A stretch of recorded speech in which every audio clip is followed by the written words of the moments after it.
Officially 6 o'clock. I would like to call to order the City Council regular meeting of Monday, August 17th at exactly 6 p.m. City Clerk, can I get a roll call, please?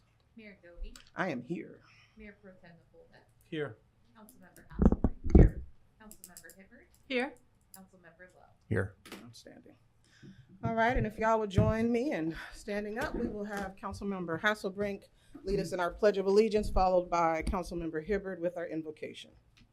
Join me as we honor our flag. Ready, begin. I pledge allegiance to the flag of the United States of America and to the republic for which it stands, one nation, under God, indivisible, with liberty and justice for all. Thank you. Please bow your head with me. Father God, we come before you tonight, before this meeting, where we're here to do the business of the City of Los Alamitos. Lord, I pray a blessing over the City of Los Alamitos from the north to the south, from the east to the west.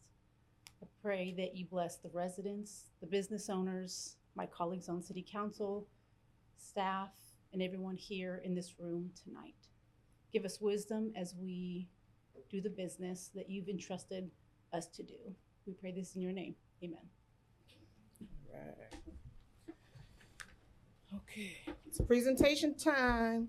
We are going to officially take them out of order. We're going to present A, then D, then B, and then C. So if Brian Corbin can come and meet me up front, that would be outstanding.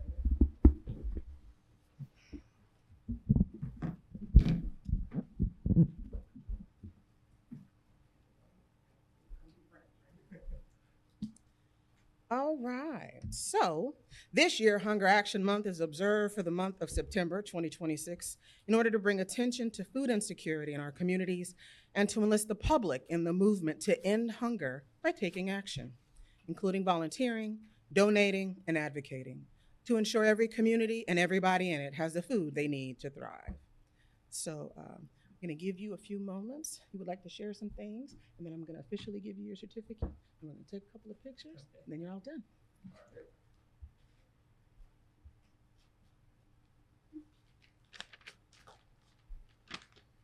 Hello, my name is Brian Corbin. I'm on here on behalf of Second Harvest Food Bank of Orange County. I'm here today on behalf of OC Hunger Alliance. I want to thank you to the City Council and to the City of Los Alamitos for recognizing September as Hunger Action Month and raising awareness of hunger and food insecurity in our city. The need in our community remains elevated in Orange County. Over 387,000 individuals are food insecure, including over 112,000 children, which is approximately 1 in 6 OC kids. In 2025, Second Harvest Food Bank and Orange County Food Bank together have collectively distributed over 72.8 million pounds of food through their networks of food pantries at senior centers, schools, colleges, universities, houses of worship, soup kitchens, shelters, and other community organizations throughout Orange County. That's why this September, we're asking everyone to join in the movement to end food insecurity. For ways you can get involved this Hunger Action Month, visit feedoc.org/HAN. Thank you.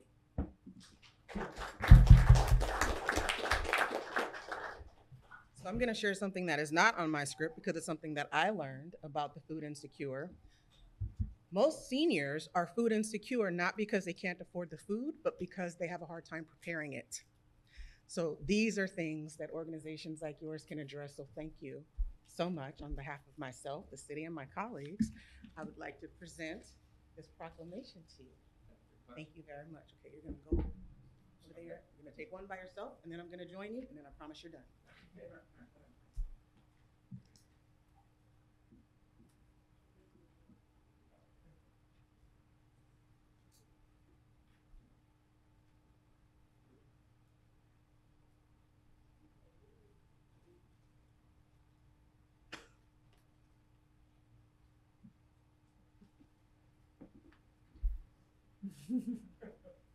Our AC broke right before everybody got here, so I apologize, but I am as uncomfortable, if not more so, than all of y'all, and I have to say, so.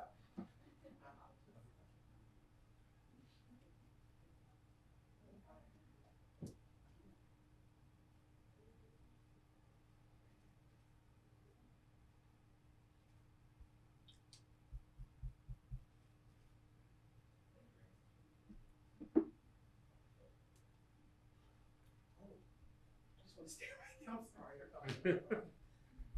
All right, next up, we have a presentation of August Mayor's Business Spotlight featuring Taco Serve. Come on down, come on down, come on down. It's my buddy Todd. Come on down, Todd. Are you playing it first or I'm talking first? What are we doing? Okay, all right, they're gonna cue it up. So, no, listen, so whoever came with Todd, come on. Everybody with Todd. It's just these two brave souls? Nobody else? Come on. You are holding up a meeting in a non-AC room. Come on here now. Don't tell anybody that you don't.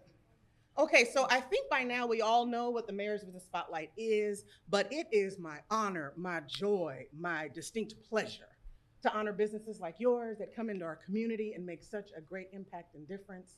If you have not been inside, fun fact I learned, he custom makes all his tabletops. You gotta go check them out. They're absolutely outstanding. So I would like to present this certificate to you on behalf of myself and the city. We're gonna play this clip. We're gonna send you the clip. You're going up on our YouTube. We're pushing it out on all our social media. Everyone that needs to get a taco, I have an excellent suggestion. You've gotta stop by Taco Serve at least one time, and then you'll be back. So I want to give this to you. Thank you. And how long have you been in our community? 26 years. I'll say it in the mic because otherwise, 26 years he has been feeding our community delicious delicacies. So are we ready over here?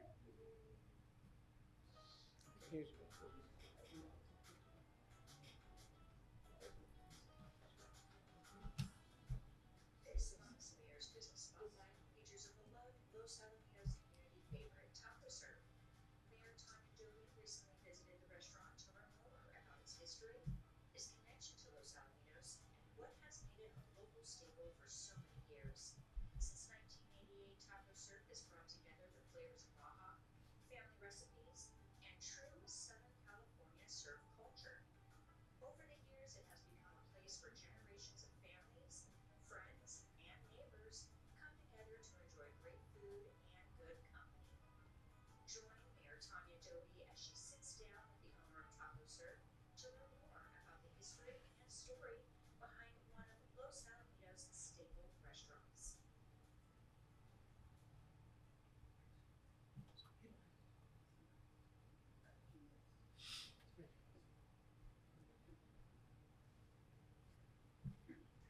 I would like to thank the city for this certificate of recognition. It's really makes us proud. We've been in the community so long. But I just want to make it short and sweet. You know, as a business owner, we lay down the fabric, the canvas, and the tools. But it's our staff that makes the artwork. They make it all happen. And if it wasn't for them, we wouldn't be here, really. David, our boy John, and Alex. Thank you so much, City of Los Alamitos, for this. I appreciate it.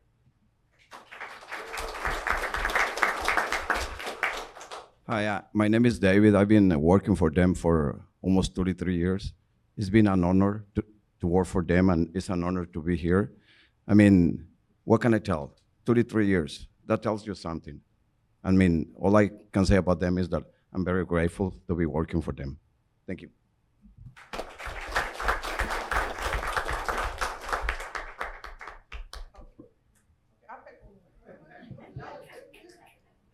Hi everyone, my name is Alejandra. I'm currently the general manager of Los Alamitos Taco Serve location. And then I've been working for Todd, I think 15 years.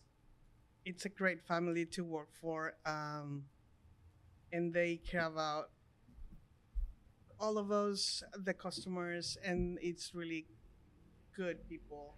And they're really good for the community. I think that's it. Grateful.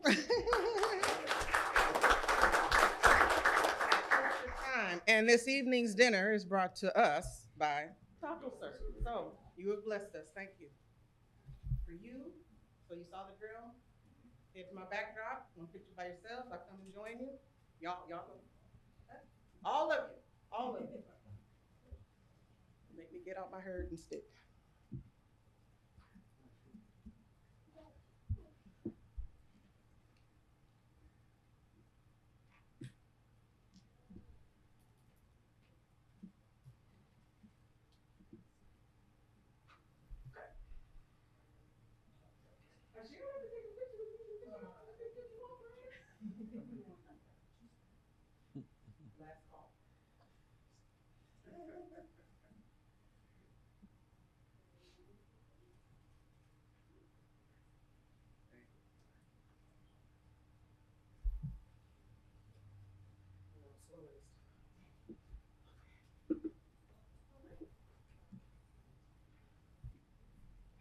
Okay, so looks like next up we have presentations I'm gonna sit down for.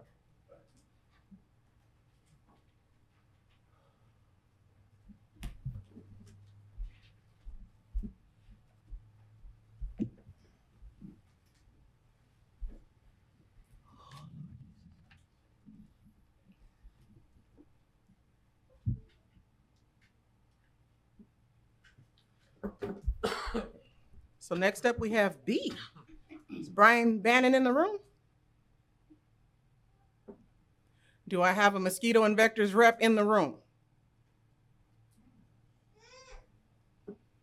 Haberdashery. Okay, so you want to go to C, and then if they come before I move to oral communications, okay. So we will move on to C, which is a presentation from the police department providing an update on homeless outreach and response efforts. I turn it over. We'll turn it over to Sergeant Malatesta.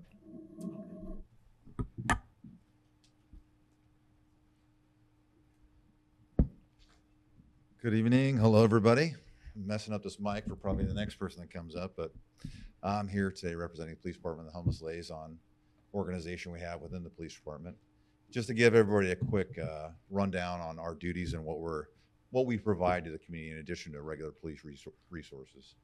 And it's very simple, and I'll try and keep it simple so I don't keep you very long. With me here, I have a list of resources that we pass out to persons. We don't actually have housing here. We recommend housing for persons, drug rehabilitation, so on and so forth, and we actively pass out pamphlets and other things of that nature to help people get on their feet. So in reference to homeless liaisons in the city, we have 4 homeless liaisons and myself. But the bigger picture in reference to an agency as small as ours is that every police officer here is a homeless liaison. These documents are in front of the watch commander's office where I'm at primarily for every officer to have access to, so that when they contact a homeless person in reference to their regular duties, they can first provide them with this information, because we want to make sure that we treat people with dignity. We want to make sure that we're proactive, and we want to make sure that we give them options. Enforcement is what police officers do, but we always try to recognize that people maybe need help getting on their feet, so to speak. And this pamphlet is what's gold for us in reference to doing so. Contact persons proactively, make sure that they're treated respectfully and given resources, and if they accept them. And then if there is some form of enforcement activity that is required, we do that as well. So we always start off with the proactive contact. And I really wanted to say this so everybody understands. That is what sets Los Alamitos apart from other larger agencies in reference to contacting homeless persons and persons that need a hand. I don't want to really name any agencies, but in some of the larger agencies, they have, double, triple the amount of officers as a small agency like Los Alamitos has, but their capability to service the homeless population is lesser because they're doing more. They're answering more calls. They have a higher call log.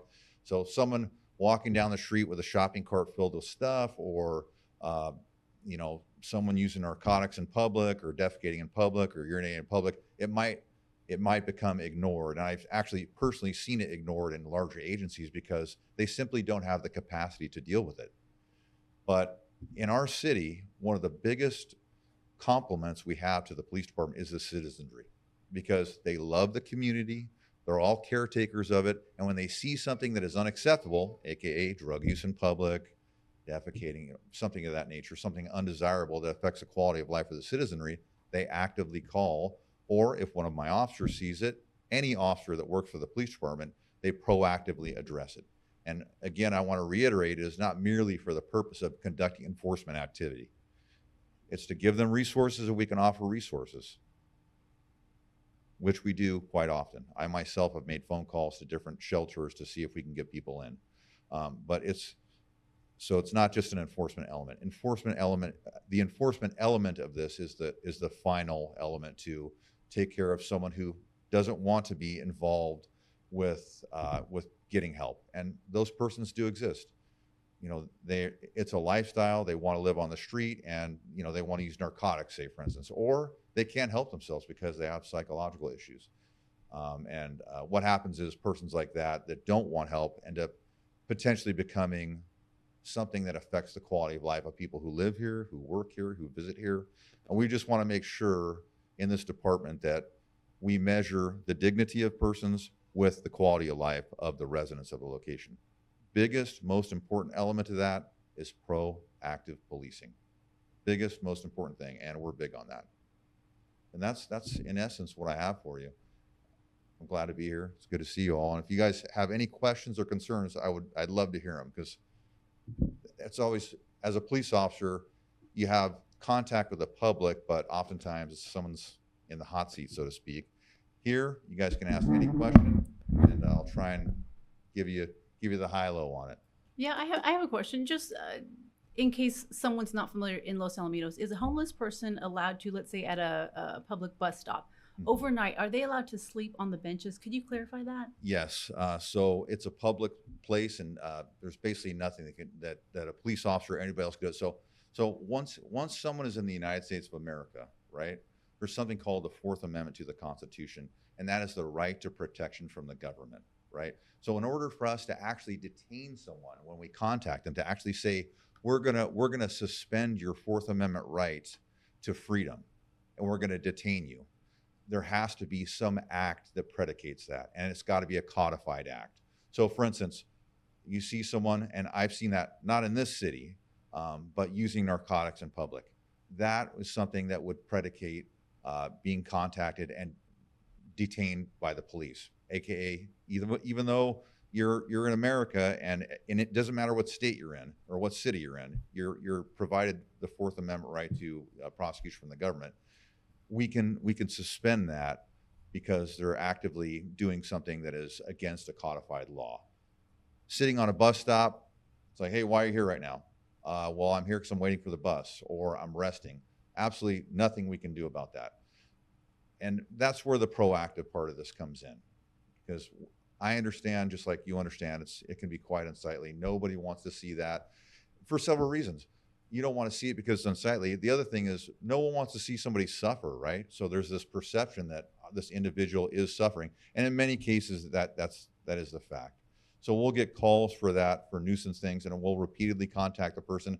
And I will say this, and this goes back to what I had referenced earlier about the proactive part of it. Being proactive with the homeless population does two things. It immediately gives them something that they can have assistance with, right?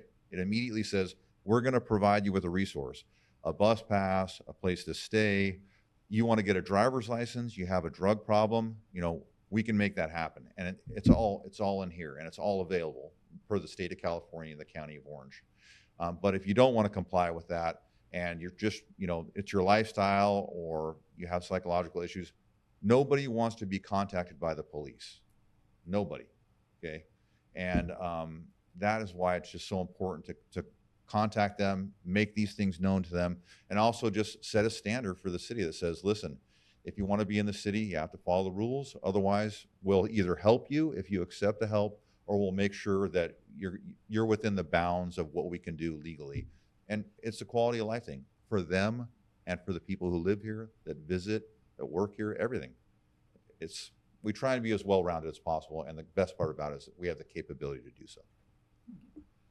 Well, I just absolutely love the fact that a city with 11,900 residents has 4 official homeless liaison officers, Yeah. and then a entire force of additional. So I'm incredibly proud to be able to say that.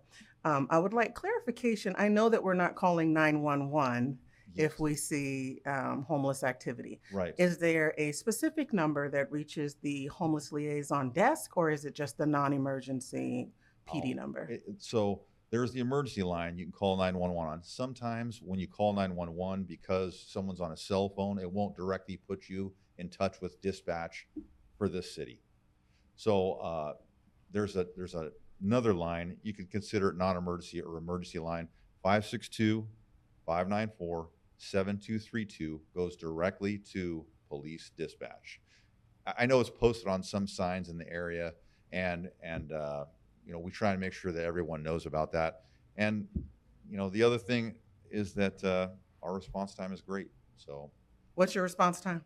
2 minutes is Hey our now. general response time. Hey So, now. now we do get tangled up. You know, we got 2 officers, a corporal and a sergeant working, so there are things we get tangled up on, right? We can't help it. The best thing about being a small city surrounded by small cities is places like Cypress and Seal Beach, even Station 18, which would be the Orange County Sheriff's, always willing to help us out, and vice versa. We all kind of help each other out in these things, and it works out pretty good. Awesome. Any other questions from up here? No? Thank you. All right, thanks for your Appreciate time. I appreciate it, sir. All right. Next up, we have, did the vectors guy come in?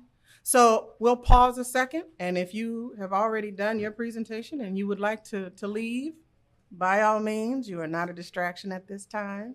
Thank you for coming. Come again. Fabulous. I assume the vectors person did not. Oh. Hi. It's okay. I'll be there Thursday. Yeah. All right. Next up, we have oral communications. At this time, any individual in the audience may come forward to speak on any item within the subject matter jurisdiction of the City Council. Remarks are to be limited to not more than 5 minutes per speaker. And this is the appropriate time to come forward to speak on any agenda item, aside from the ones that are scheduled for the public hearing on tonight's agenda. Comments will not be called for each item. I have a few speaker cards before me. If I don't have a speaker card, that does not mean that you can't come up.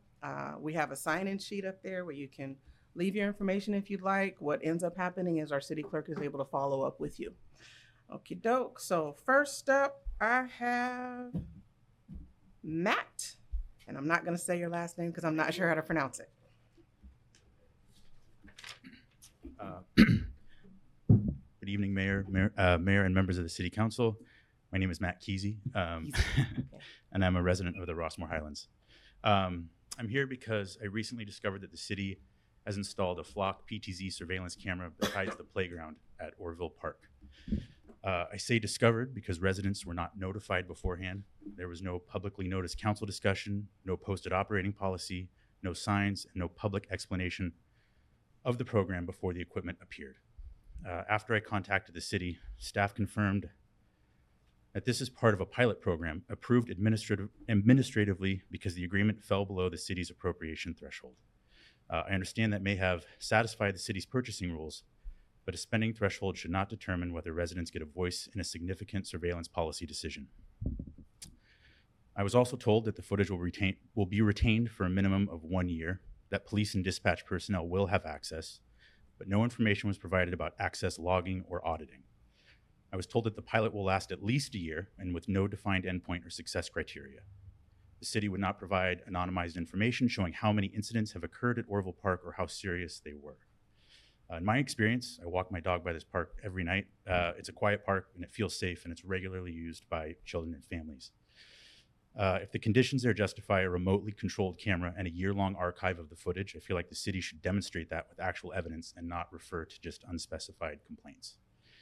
I'm particularly concerned because city staff acknowledge that this is not necessarily limited to one park and that the city is moving forward with cameras at all city-owned properties and may later expand surveillance to intersections and alleyways.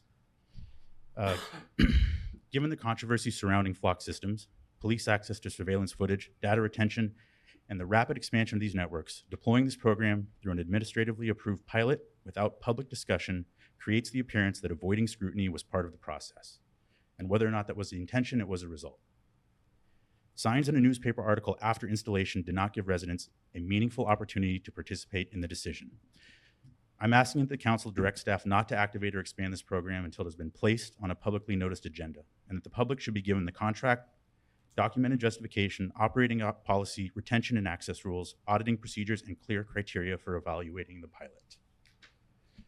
Public safety matters, but so do oversight, privacy, and public trust. Residents deserve the opportunity to weigh in before a citywide surveillance system is built, not after the cameras are already in place in their neighborhoods. Thank you.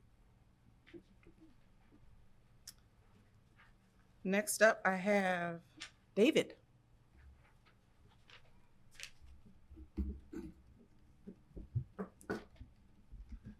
My name's David. I do not live in Los Alamitos.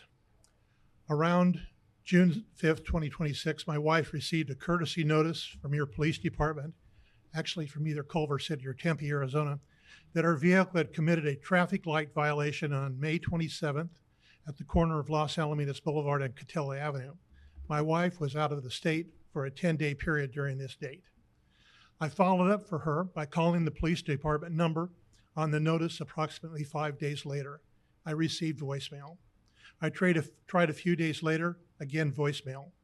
Finally, around June 16th, I received an answer.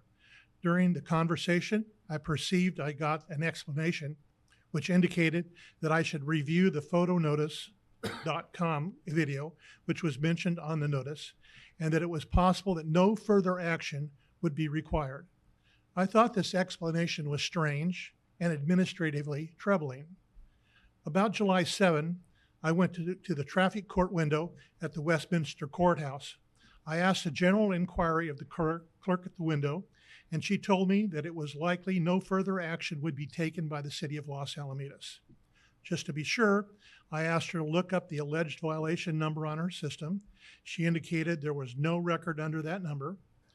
And further, there was no pending data related to the license plate on the mentioned vehicle. She assured me that because of the time which had lapsed, if there was action to be taken, it would be online by that date. I am left with a quandary as to what the intention of the city is. If you wanted to make the vehicle owner aware that a possible violation had occurred in a specified vehicle, then tell them that when you send out the notice. If you want to follow through with processing a citation, which will be enforced, then you need to make it that clear when a possible violator calls in. You need to tell them that if they do not respond, you will forward an enforceable warrant to the Westminster Court. This scenario leaves me with an unsavory impression relative to the intention of this council. Might I comment that several years ago, we received a citation at the same corner going a different direction. And appearing in Westminster Court, the judge dismissed this violation without even inspecting the provided evidence. I'm not sure what you're trying to accomplish. I hope that you would clarify that for yourselves and the public. Thank you. Next up, I have Jessica.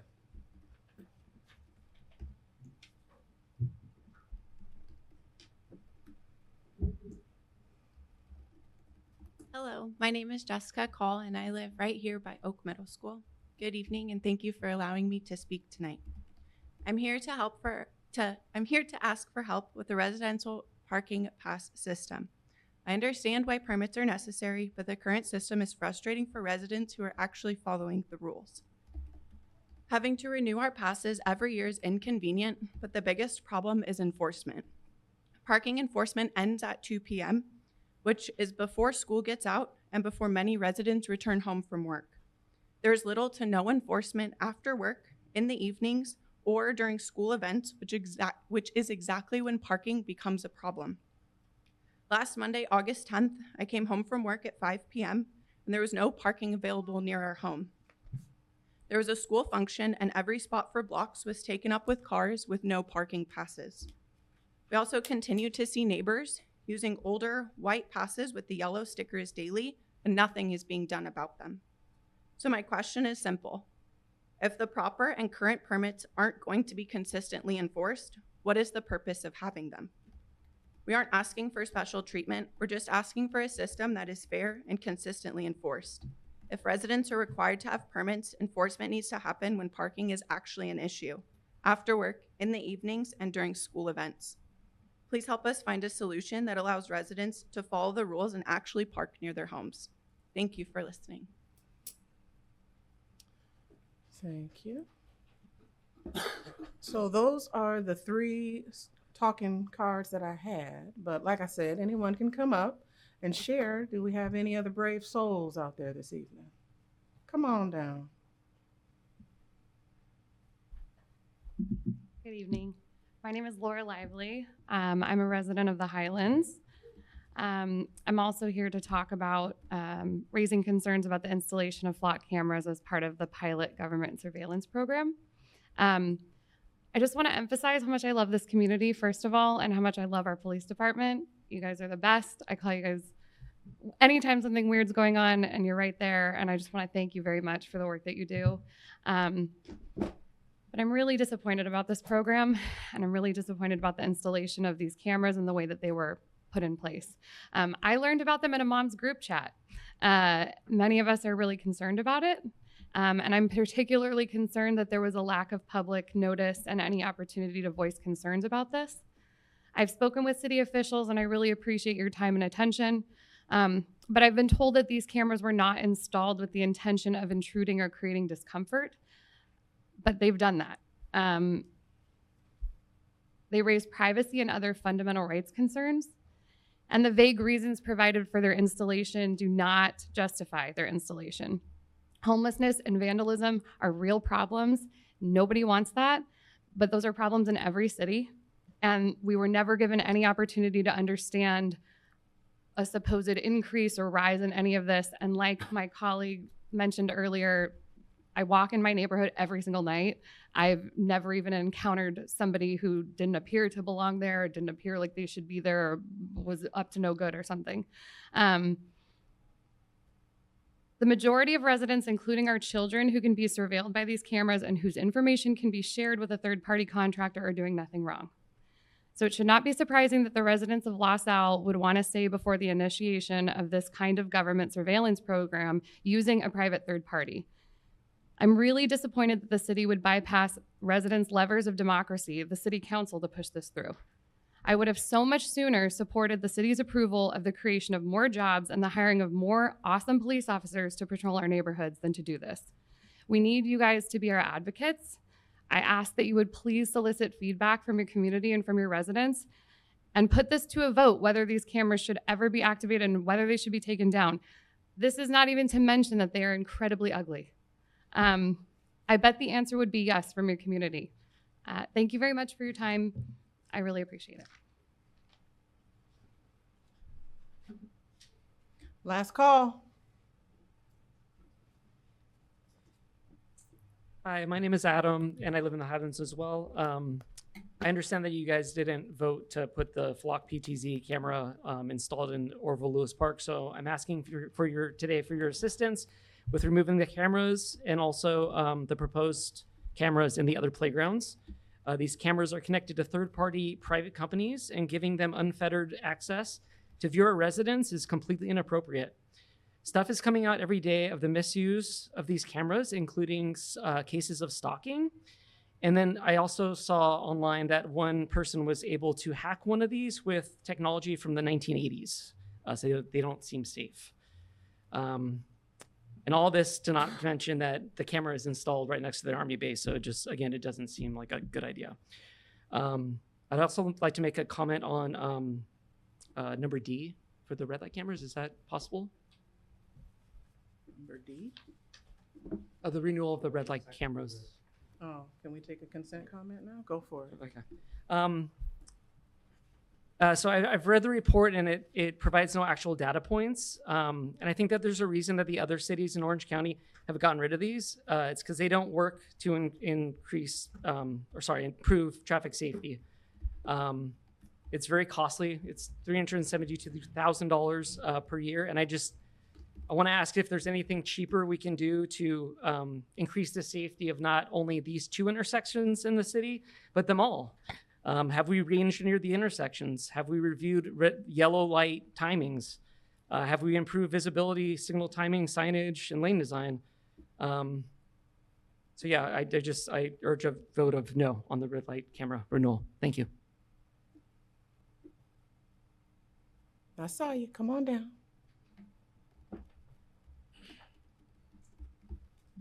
Good evening. My name is Matthew Martin. I was born and raised here in Los Alamitos and currently raising my 3 kids who frequently play at Orville Lewis Park. I'm here about the surveillance cameras that were recently installed in the ongoing project in the city to test out those cameras and to ask the council to pause this project until residents have a say in the matter. My understanding from what staff has shared with residents is that this did not go before council because it fell with an existing administrative authority. And while that may be true, I still believe it's the wrong outcome. There's a difference between what staff is permitted to do and what a community expects to be consulted on. I believe that pointing a camera at a playground is on the second list. When residents asked which body approved this, the answer was that the City of Los Alamitos staff had, and I believe that the public should be told who, when, and under what authority and what data and vetting went into making this decision. The concern here is privacy. As Adam just mentioned, this is a third-party company, and specifically who ends up holding and controlling the data is a concern. It's not a city camera on a city server. It's a flock camera, which has, again, as was mentioned, been in the news lately for a lot of the wrong reasons. Staff has only said that public safety personnel can view the feed. The questions the council should ask should be who verifies that, how often it's verified, and what the audit trail looks like. I don't believe a vendor's assurance in terms of flock counts as an audit. There's also a question of whether this is even the right tool. Staff has said that the park was chosen as a pilot partly because sight lines from the street are obstructed. And if people can't see into the park, then we could maybe do other things like landscaping, fencing, lighting, gate problem at night. Those options would be cheaper and certainly would carry less privacy concerns. The cameras are not operational yet, so I don't believe much has to be undone. I think the ask is simple, that we hold off on continuing this project and bring this up as a public agenda item and adopt a written surveillance and data policy before we actually flip the switch to turn these on. Thank you. Thank you. I think I recognize the rest of the faces in the audience, but just in case, last and final. Okay, so I will close oral communications and we will move on to updates from the mayor. Sorry, Madam Mayor. You gave me a note. That's because I was listening really intently. I forgot she handed me a note. So before I close oral communications, do I have any remote speakers? You do. Had to ask them. Okay, now I can officially close oral communications. Before I do though, I appreciate that y'all come out and talk. I know that some people get nervous when they see residents come in and they want to share, but realistically, that's kind of the point. So thank you for coming in and sharing your thoughts, and I hope that you're encouraged to come in and share in the future. Item 7, updates from the mayor. I will report on items not specifically described on the agenda that are of interest to the community, and that's provided no action or discussion is taken. So I've got a couple of events. First up is Elevate Encore Senior Expo. You are invited to attend the free annual Memorial Care Elevate Senior Expo presented by Sorrentis Clinical Research, and the original Rainbow Cone that will be held on August 26th from 10 a.m. to noon at the Los Alamitos Community Center. There will be approximately 30 vendors and 300 attendees. Vendors will share their services related to health, well-being, care, education, and resources geared towards the older adult community. There will be a light breakfast, giveaways, and opportunity drawings. Next, we will celebrate Los Al as only Los Al can. This event takes place on Saturday, September 12th with a full day of activities to celebrate Los Alamitos. Join us on the morning of September 12th at 8:30 for our annual Serve Los Al event, which is a citywide volunteer service day where residents can volunteer their morning to assist their neighbors and nonprofits in the local community. Sign up at servelosal.org. The evening event begins at 4:30. Enjoy a street fair, carnival, public safety fair, Pine Streets food tasting, veterans recognition, beverage garden, and live performances. And the night will wrap up with the Glow Run and Glide at 7:30. After that, we have the Elevate Women's Conference. City of Los Alamitos annual Elevate Women's Conference takes place on Wednesday, October 7th from 8:30 to 1 at the Los Alamitos Community Center. Take time to invest in yourself and your future. In this half-day conference, you will open your mind to new concepts that will help you achieve your best self, both personally and professionally. You will learn new tactical skills that will shift your mindset and connect with local women like yourself, who are also committed to growing. Register now at cityoflosalamitos.org. Thank you to our premier sponsor, Memorial Care Miller Children's and Women's Hospital, Long Beach. Next, I got a couple little blurbs. The first up is about the Park Camera Pilot Program. Along with my council colleagues, I emphasize public safety in Los Alamitos. We've recently had a lot of residents that reached out to express concerns about cameras being placed in our city-owned parks. Public safety is the driving purpose of the Park Camera Pilot Program. Over the past 12 plus months, we have had several concerns, including vandalism, after-hours activity, homelessness, and other safety issues. I understand that this brings out different opinions, with one side expressing concerns about privacy and surveillance, while others express frustration about the safety issues I mentioned earlier. It is important for us to understand the balance between the two sides. But overall, our goal is to provide a park experience that is safe for visitors and those who live near it. We have placed license plate readers in our streets, cameras in our other city-owned properties, and now at some of our parks, including Laurel Park, Little Cottonwood Park, and Orville Lewis Park. If the Park Camera Pilot Program is successful, we will transition to adding cameras to other parks, arterial intersections, and alleyways. Currently, the park cameras are not operational, but before the switch is flipped on, proper signage and outreach will be conducted. Public safety remains one of the city's highest priorities, and our efforts, including this pilot program, aim to ensure that Los Alamitos remains a safe, welcoming, and well-maintained community for all who live here and all who visit. You can feel free to contact Assistant City Manager Ron Noda if you've got additional questions or comments, or if you've got suggestions. You know, this is the best that we have with the information that we have, but we're always open to input and suggestions. So by all means, please feel free and reach out to us. Next, I've got some staff shout outs. I would like to shout out Alejandro and John Nguyen. Huge shout out to Alejandro and John for their tremendous work on graphics and video production for the city. Their creativity, professionalism, and dedication shine through in every project they touch, including the Mayor's Visit Spotlight, the Los Al Local Stage, the Mayor's Minute, and the Los Al Local Spotlight. Residents can check out these incredible videos on the city's YouTube page. Lastly, the police department, our outstanding men in uniform, the blue uniforms. Thank you to the Los Alamitos Police Department for their outstanding support during the first day and first week of school. The department was out in full force with our SRO, the bike team, and VIP members all playing a vital role in welcoming families and supporting students back to school. All right. Next, we will have updates from city staff. City manager, do you have any announcements? Thank you, Madam Mayor. I would actually like to have Dr. Noda provide a couple of updates on upcoming events. Thank you, City Manager Simmons. Good evening, Mayor and members of City Council. I have a couple projects that will affect our city. So the first one I want to talk about is the I-605 project. This is a project that is being done by Caltrans and OCTA over here at the 605. I think a lot of residents and yourself are aware that there was a night closure, a 24-hour closure of the on-ramp. It just got completed, I believe, last night. So it was, down for a little bit of time. The second one is going to be coming, a closure is coming up from August 20th, the night of August 20th to the morning of August 31st. This will be the exit lane as you come off the freeway onto Katella. So again, from August 20th to the morning of August 31st, that exit lane will be closed as OCTA and Caltrans continue to do improvement on the I-605 project. Like I always said, please stay connected to the city's social media and also the 605 Katella social media outlets for more information.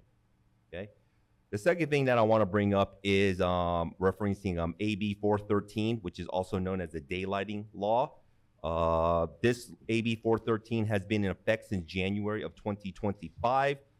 Again, as council is aware, we have taken as approach of outreach or education. We've done that through door hangers, social media, etc. But in conversation with our police department, we have decided to paint the red curbs in the Midtown neighborhood. So our public works will be doing that about the first week of September to paint the curbs, again, to reinforce this mandate of AB 413. We are planning on going to the Planning/Traffic Commission, I think later this month. I don't know the date off the top of my head, but we are also, we're gonna showcase the exhibit of painting red curbs in the Old Town West neighborhood as well. So again, to keep it short, again, you'll see additional red curb painting in Midtown, again, at the beginning of September in accordance with the AB 413 daylighting law. Okay? And that is it from me. Thank you.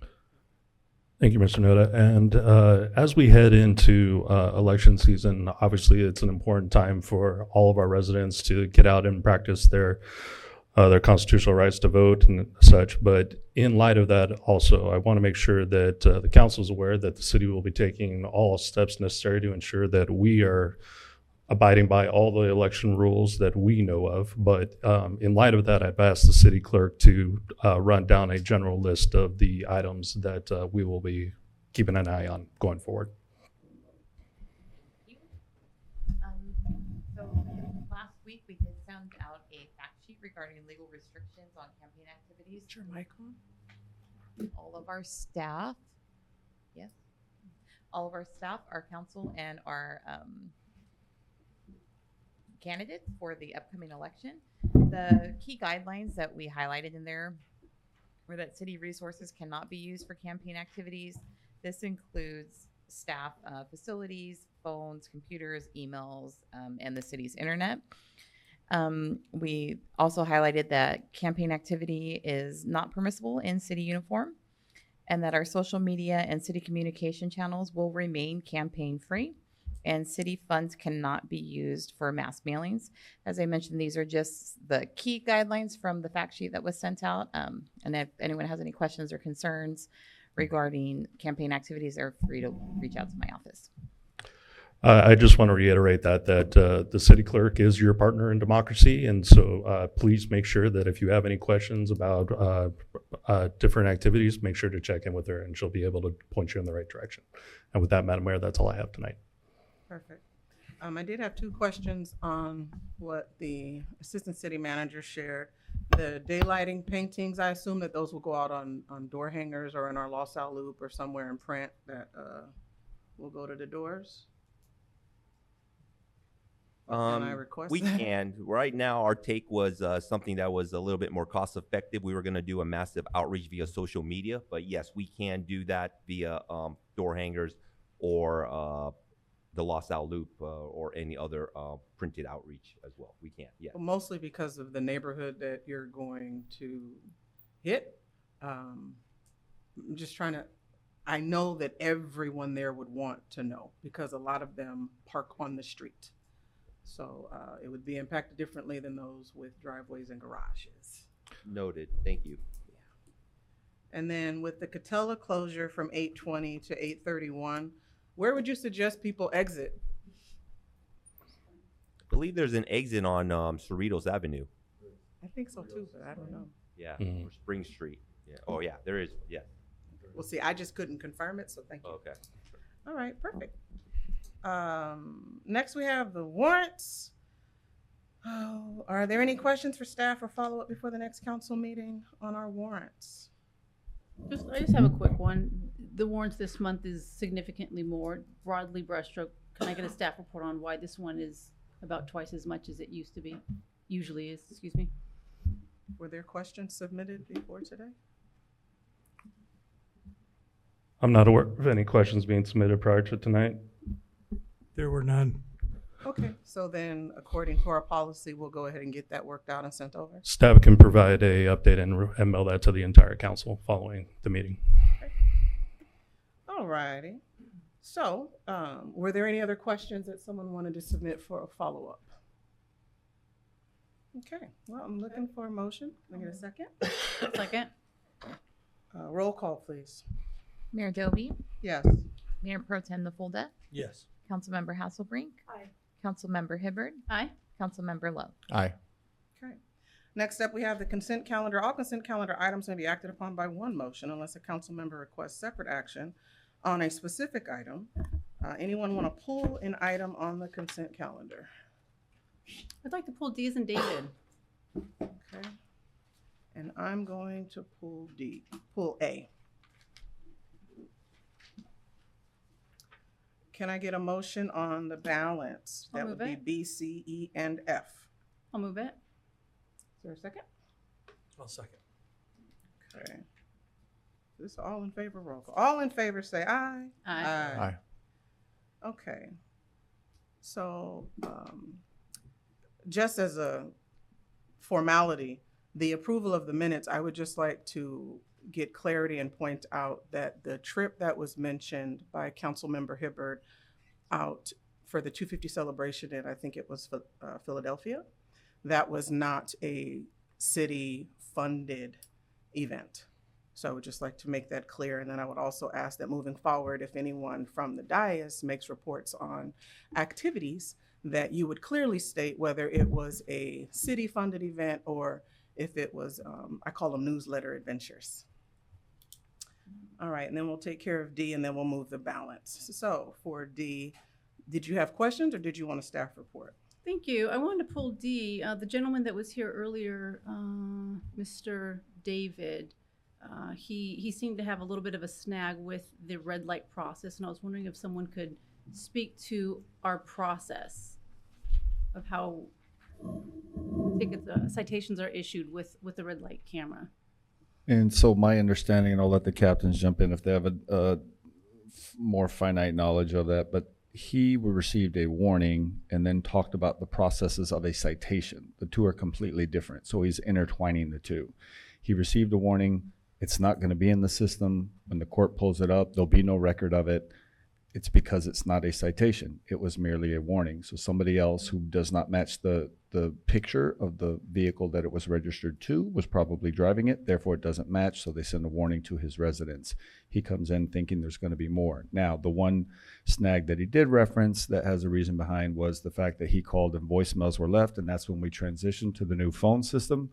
Those phones back there, when we switched over to the Verizon phones, were down for a while. So that's when his voicemail gets left. We eventually catch up. So that's the only snag that we ran into that can't be explained other than the cameras. But as far as the processes go, he's overlapping the two. Okay. So when he was referencing, he was told there's no further actions, it was because it was a warning and there was no further action. Correct. And it states at the top of the paperwork that it is just a warning. Thank you. Okay, so can I get a motion for items A and D, please? I'll move it. One second. All in favor? Aye. Aye. Okay. We will move on to the public hearing, consideration of membership in the California Municipal Finance Authority and approving the issuance of exempt facility bonds for a qualified residential project. And this is development services. So can I get a staff report, please? All right, thank you again, Mayor, and I will just repeat it. Good evening, everyone.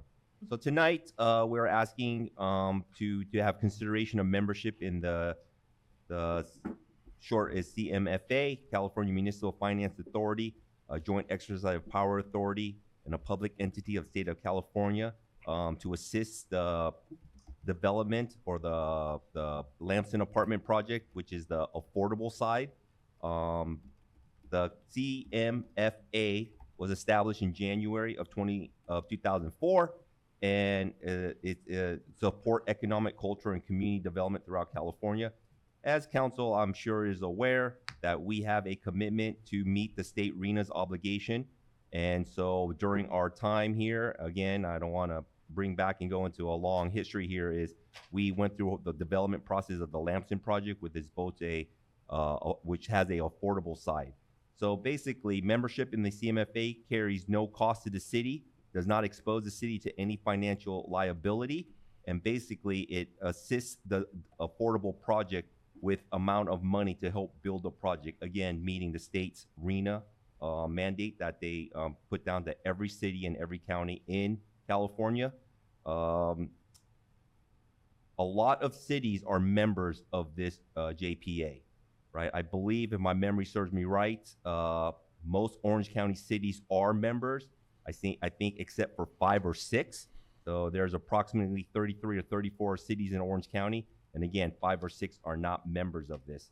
Again, I want to reiterate that membership carries no cost to the city. We are not exposed to any liabilities or financially. And again, it does not impact the city in any way.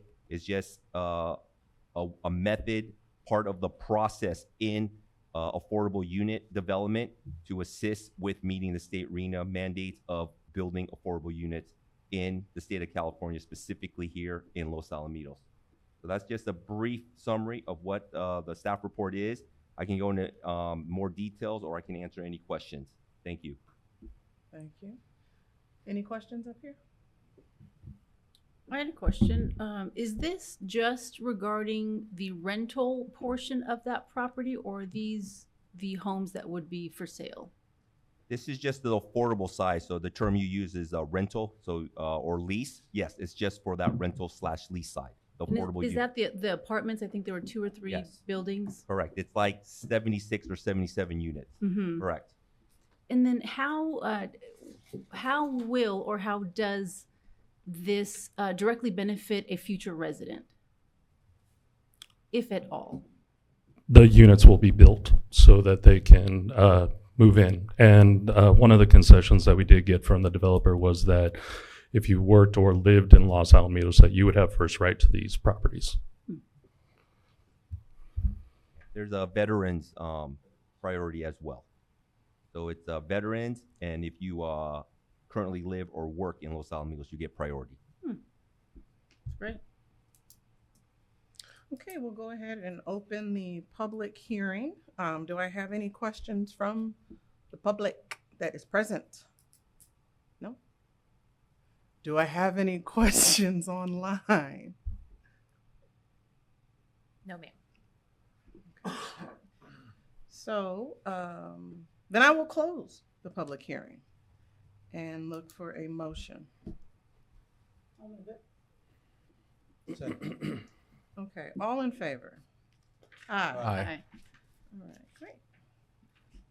Next is number 12, a discussion item. So resolution number 2026-29, a communication strategic plan. And this will be through administration. So I'm not going to read that blurb. I'm going to ask for a staff report. Yes, thank you. Oh, you have a blurb. Do you have a blurb? I'll be providing the report as well as Okay. the blurb on this one this evening. Do you have a, no? Gotta have it. City attorney just really wants to be part of the crew, and we appreciate that about him. Actually, I did want to point out that the city clerk, in pulling double duties as the director of communications, has done a lot of work over the last couple of years, along with a number of staff members, about really trying to hone our communication methods and the different platforms that we use.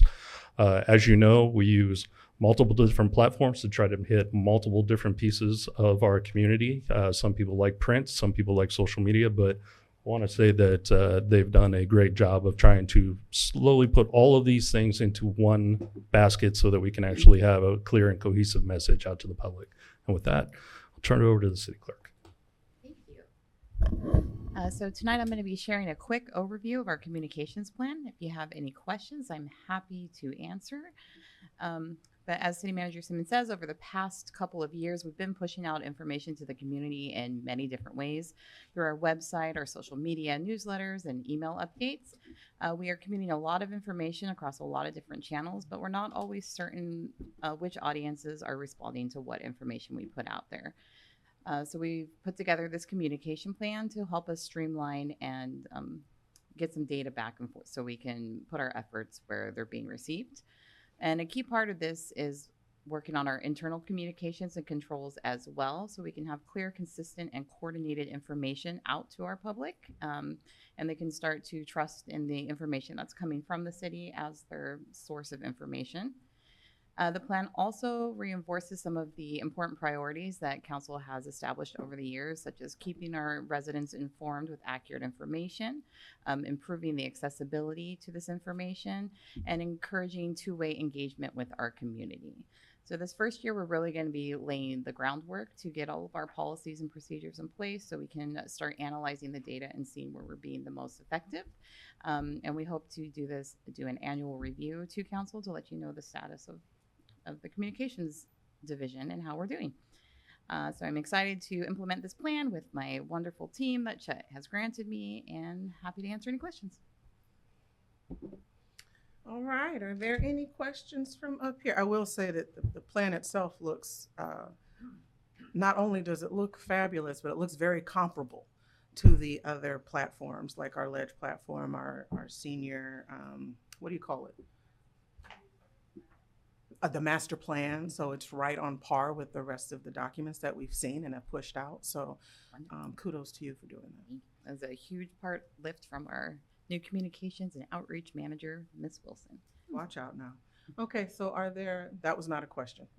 Are there any questions? I wanted to ask, it's been a while, to my understanding, there's the newsletter. And do we know about how many residents are on that? Resident specific, no. We do have a distribution list that we will be working during this process to identify how many are residents, how many are our community members that participate in all of our city events that enjoy the information as well, but it is not detailed down to that level. To residents? Yeah. And maybe I missed this. What are we going to do to try to, I don't know, encourage people to sign up so that there were several public comments here today that they weren't aware of something. We could maybe put it on the newsletter. What efforts? So that will all come after this. This is the big overarching plan. We just want to make sure that we have our goals and ideas in line with council direction. And then we will go through and make actual procedures on how staff is going to implement those and start gathering data to see where should we be pushing out all of our information. Great. And last question, I believe if I recall, there is a web page or a way to sign up for the current newsletter. Where is that? Or maybe you could share if someone's watching this where they could sign up if we have that?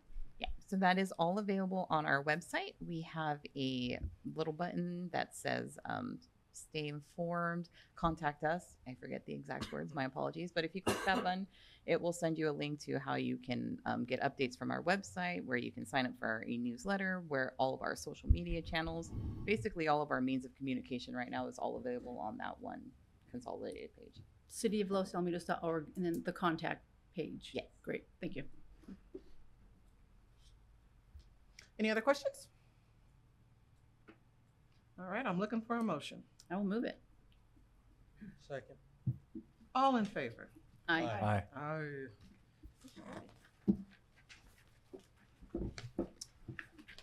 Next up, we have item, nope, I skipped something. Nope. It's his turn now. I just knew to be quiet. I didn't know why I needed to be quiet in that moment.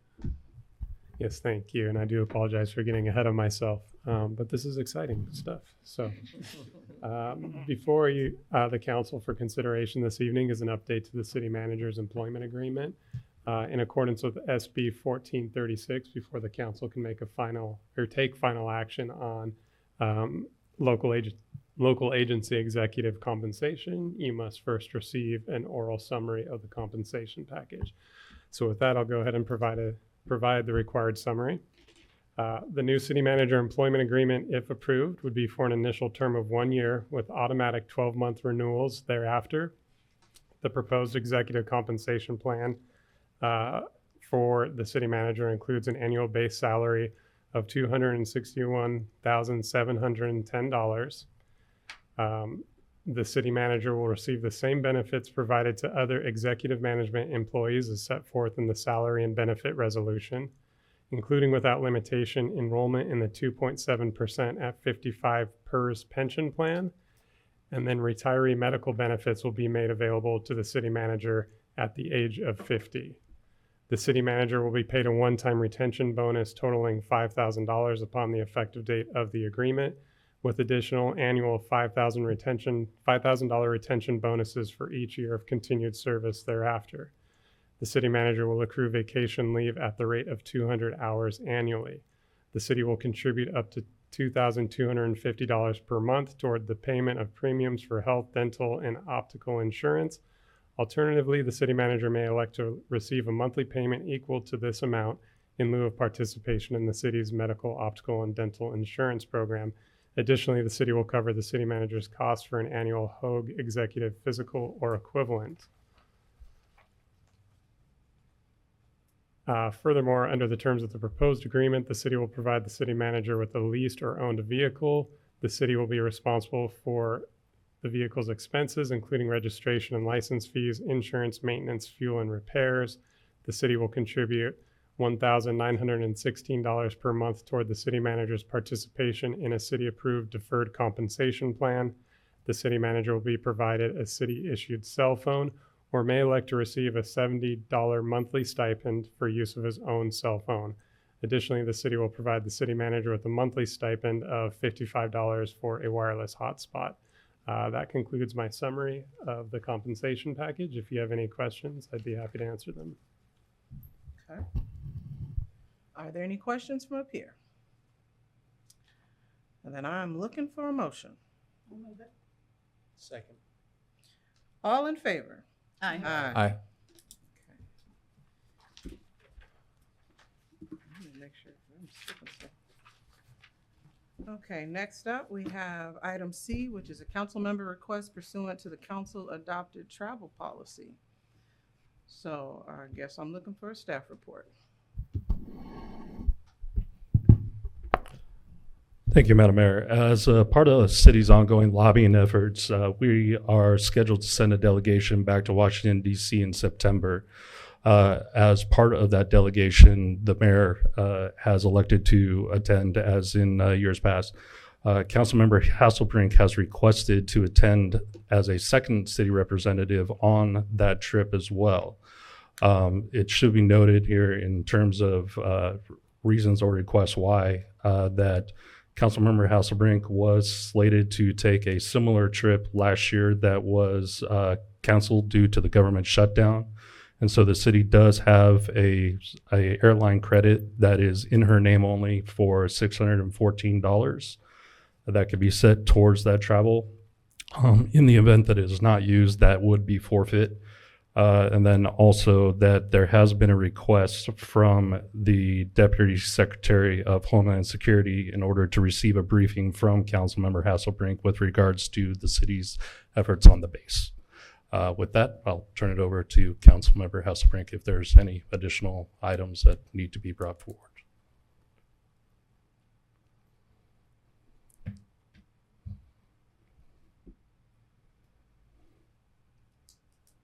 That's it? Okay. So is there a motion? I'll move it. I'll second. All in favor? Aye. No. No. So on the, just as a discussion item, I think using the credit is I'm perfectly fine with using the credit. You know, for if she wants to use the credit for the airline thing, but I guess as the motion stands, I'd be no.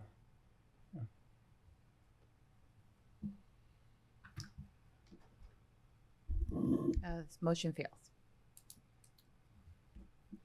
All right, next up, we have council announcements. At this time, council members may also report on items not specifically described on the agenda that are of interest to the community, provided no action or discussion is taken except to provide staff direction to report back or to place the item on a future agenda. All right, I'm going far left. Councilmember Hibbard. Thank you. Since our last council meeting, I attended a few Chamber of Commerce ribbon cutting events. It's always nice to welcome new businesses to town. I'm I'm looking forward to the communications, the new communications, the enhanced communications that that council just approved. The flock cameras that were just installed were installed in my neighborhood, so it's of particular concern to several of those neighborhoods. I think I found out within 12 hours that something went up because my phone was blowing up. So any efforts that that we have to communicate specifically regarding the flock cameras, I'm sure we've all seen city council meetings from other jurisdictions in the state of California, outside the state of California, and they get out of control. So if there's anything that we can do to avoid that, I would be a fan of over communicating to our residents at this time. Thank you. Councilmember Lowe. Just went to the Orange County Fair elected officials event this month, and also went to the concert in the parks at Orville Lewis, which was a great event. That's it. Councilmember Hasselbrink. Nothing to report. Mayor Pro Tem Nafolda. Just attended my regularly scheduled OC SAN meetings. And because I have, one of the parks that have these cameras installed is in my district, I too would support, more information going out to the public. Maybe even we have a discussion or, added to the agenda in future meetings, just so we can put out some information. I think I have some questions with respect to information that is gathered, what can be gathered from these, cameras, and I think the public has a right to have that information. So that's it. Okay. All right. So I attended the OCTA Advisory Committee meeting where it was confirmed that we are eligible for the monies that were allocated for 405 improvements. These will be able to be utilized on our streets and roads that are immediately adjacent to the 405. As y'all saw, we had a Mayor's Business Spotlight for Taco Surf. I attended my OCOG Executive Board meeting. I went on an OCTA tour for the 405 Express Lane. That was fascinating. I attended the ACCOC Summer Reception at Wild Rivers, where they also had a nonprofit showcase. Went to my Vectors Policy Committee meeting, the ACCOC Legislation and Regulatory Committee meeting, where so the benefit of that is they go through all of the legislation pertinent to Orange County, and then we are afforded with letters that are automatically created for our city to either support or oppose based on our Los Alamitos legislative platform, which is grossly helpful.